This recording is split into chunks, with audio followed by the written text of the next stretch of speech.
¿Cómo está? Mucho gusto. Mi nombre es Juan Fernando Vázquez Rosa, soy psicólogo egresado de la Universidad Católica de Colombia, con énfasis en psicología, bueno, en clínica. He tenido experiencia con comisarías de familia y básicamente pues de esta experiencia es que vamos a tomar algunos elementos, algunos argumentos para adentrarnos un poco, para tratar de profundizar un poco en el tema del machismo. El machismo que básicamente pues es definido como un constructo conceptual o una ideología que básicamente le apunta a una patología social, algo que vino en detrimento de las relaciones de género. Cuando hablamos de relaciones de género hablamos obviamente de relaciones entre hombres y mujeres. Aunque en el concepto actual, en el concepto de la modernidad, también se ha establecido el machismo cuando hay discriminación por grupos homosexuales, entre hombres y grupos homosexuales. Definiendo el concepto de machismo, pues obviamente nos vamos a encontrar con un espectro muy amplio, porque es multidimensional. Definir el machismo desde una sola visión, desde una sola perspectiva es casi imposible, porque se han entretejido una cantidad de factores sociales, psicológicos, históricos, antropológicos, sociológicos, filosóficos. Pero en este caso vamos a tratar de darle un enfoque, una perspectiva psicológica. Entonces, cuando hablamos de machismo, obviamente hablamos de una marcada discriminación de género entre hombre y mujer, asumiendo que el género masculino prácticamente vendría a ser superior al género femenino. Esa posición más bien ha generado un malestar a nivel de la sociedad, de las comunidades que básicamente pues se ha manifestado en las inconformidades que presentan en este caso no solo las mujeres, sino que hay hombres también que hemos sido testigos de esas diferencias y de esas discriminaciones. No es un secreto para nadie que este concepto, no porque sea solo un concepto, hablamos de toda una ideología, tiene que ver con el origen mismo de la humanidad y en el momento en que hombres y mujeres, desde los tiempos históricos o prehistóricos, empiezan a relacionarse, encontramos nosotros que básicamente desde allí se dan grandes diferencias.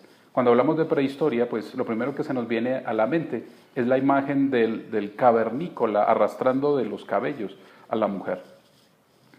En la sociedad moderna, el machismo ha venido teniendo un revés que desde nuestro punto de vista, o desde mi punto de vista, o desde el punto de vista de la psicología más bien, puede también llegar a ser contraproducente, porque podríamos pensar que así como se puede contrarrestar una ideología nociva para la sociedad como es el machismo, tampoco es que el feminismo sea la solución, porque pasaríamos de un extremo a otro.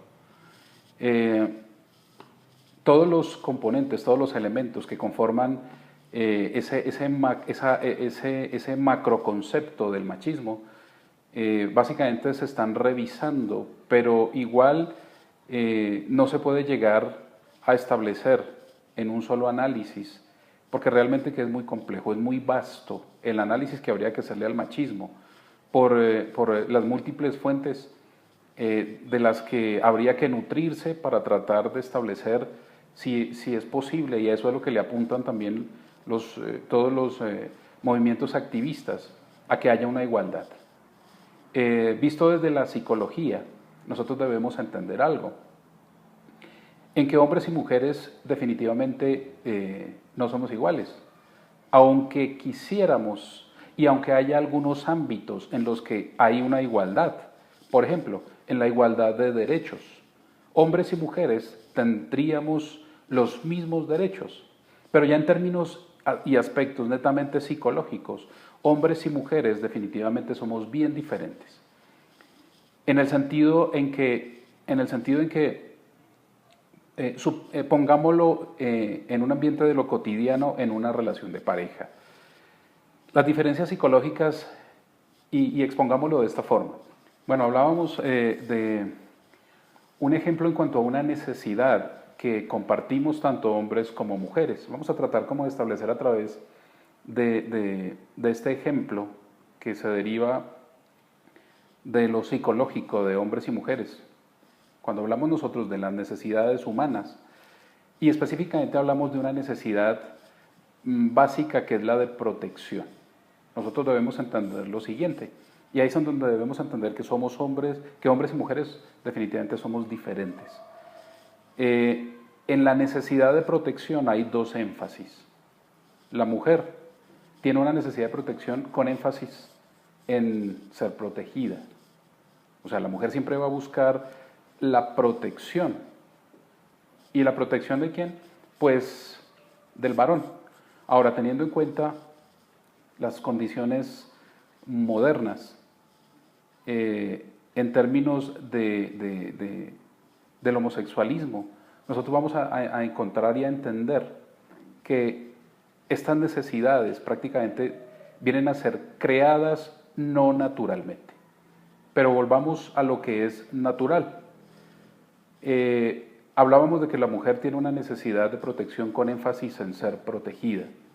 Y el hombre con esa misma necesidad de protección, pero con énfasis en proteger. Entonces entendamos que hay unas diferencias, que si bien es cierto, son globales como necesidad de protección, el énfasis cambia. El énfasis es diferente. Eso es lo que hace, en términos de diferencias de género en la dimensión de lo psicológico, que seamos complementarios y que seamos diferentes. Por esa razón esencial es que nosotros establecemos que sí deben existir unas diferencias básicas y específicas. Ahora, ¿cuál es el problema con el machismo en esta situación? Que esa necesidad de protección básicamente no se da, no se hace operante en el género masculino. Hablamos de esa necesidad de protección con énfasis en proteger. Hoy en día nosotros podemos ver muy claramente y este tipo de situaciones se perciben muy fácilmente en las comisarías de familia. Generalmente las que van en búsqueda de ayudas a una comisaría de familia son mujeres. Muy difícilmente va a ir un hombre. La pregunta es ¿por qué? Y si evaluamos esa necesidad de protección con énfasis en ser protegida, vamos a entender entonces que la mujer presenta unas inconformidades en cuanto a esa necesidad. Hablamos de unas diferencias específicas de género que finalmente por la inconformidad o por el inconformismo de género hemos considerado y hemos como tratado de enmarcar en algo que se llame machismo. Porque el hombre sí busca que esa necesidad que de alguna forma espera de la mujer, hablamos de que en el hombre opera la necesidad de protección, de proteger, pero en la mujer de ser protegida.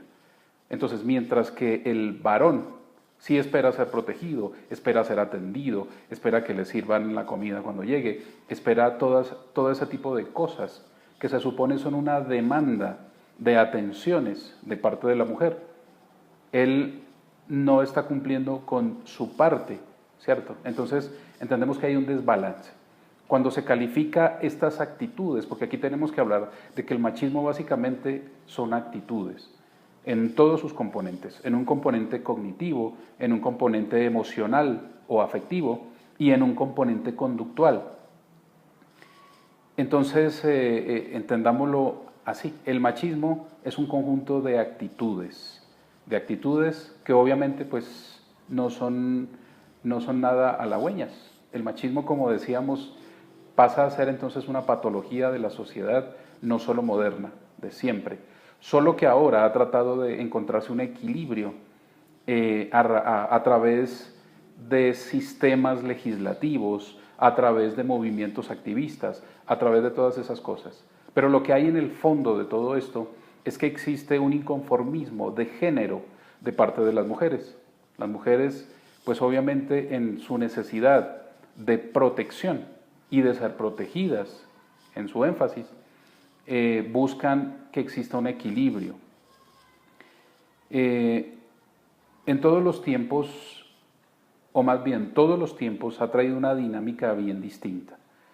Nosotros notamos que especialmente en los tiempos modernos, lo que significa el machismo hoy en día, de pronto ha cobrado un poco de fuerza, o cobrará siempre fuerza, en las pautas de crianza. El machismo no solo se da por las conductas de pronto irresponsables de muchos hombres, sino que también se ha visto promovido por muchas mujeres. Bueno, esta promoción del machismo de parte de las mujeres parece paradójico, pero es así. Hay muchas mujeres que incluso y específicamente en esas pautas de crianza, en donde básicamente lo que hacen es promover conductas machistas en sus hijos, entendida como, por ejemplo, tomemos un ejemplo muy sencillo. El niño no recoge la loza, el niño no plancha, el niño no tiende su cama, son oficios de las niñas, ¿cierto? Entonces, aquí es donde nos vamos a las diferencias o a las supuestas diferencias que tanto se enmarcan en el machismo. ¿Cómo es posible que a una niña se le enseñe a tender una cama y a un niño no se le enseñe a tender una cama? ¿Cómo es posible que a una niña se le enseñe a cómo cocinar y cómo es posible que a un niño no se le enseñe a cocinar? Estos determinantes sociales son los que más han enmarcado el tema del machismo. ¿Qué problema tiene un niño con aprender a cocinar? Definitivamente ninguno.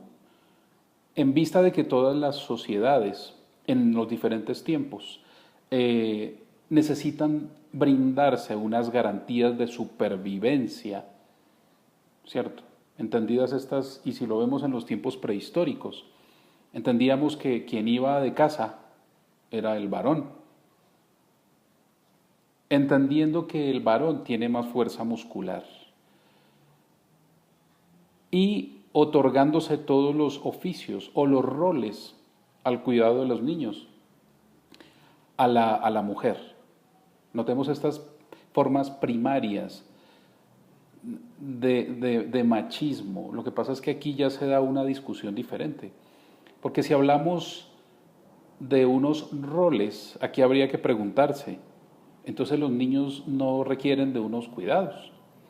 En la sociedad moderna, padres e hijos están viviendo uno de los momentos más críticos de la familia, de toda la historia. Porque ya no solo el hombre trabaja, la mujer tuvo que salir de su casa a proveer, a trabajar. El cuestionamiento que surge ahora es ¿quién está cuidando de los niños? Se rompió la estructura familiar. Y ese es uno de los efectos de tratar de equilibrar. Una cosa es el machismo como patología de la sociedad, pero otra cosa es que por tratar de encontrar razones de género, definitivamente hayamos terminado destruyendo la misma familia. Nosotros debemos entender que si bien es cierto, cada sociedad y cada época tienen unas necesidades diferentes, siempre todos esos nuevos cambios, esos nuevos paradigmas que se generan, van a generar otros trastornos diferentes. No significa que todo lo que se presenta en el nuevo concepto del posmodernismo, que viene operando ya casi hace unos 40 años en el mundo, no en Colombia ni en Latinoamérica. Nosotros lo que hacemos aquí en Latinoamérica es plagiar unos modelos que de hecho no nos han funcionado. No nos han funcionado porque queremos americanizarnos o queremos hacernos europeos con unas formas incipientes, primero de conocimiento y de estructura macrosocial, en todo el sentido, en el sentido de lo político, de lo económico, de la organización misma de estos países. Nosotros no estamos realmente preparados para asumir los modelos ni americanos ni europeos. Nosotros debíamos más bien preocuparnos por generar nuestro propio modelo. Pero estamos copiando y estamos copiando mal. Y pienso que de los peores resultados a nivel del mundo, del posmodernismo, sin querer decir que América Latina sea posmodernista. Es una vana imitación del posmodernismo. Hicimos una mezcolanza de una cantidad de cosas que hoy no sabemos ni cómo se llama.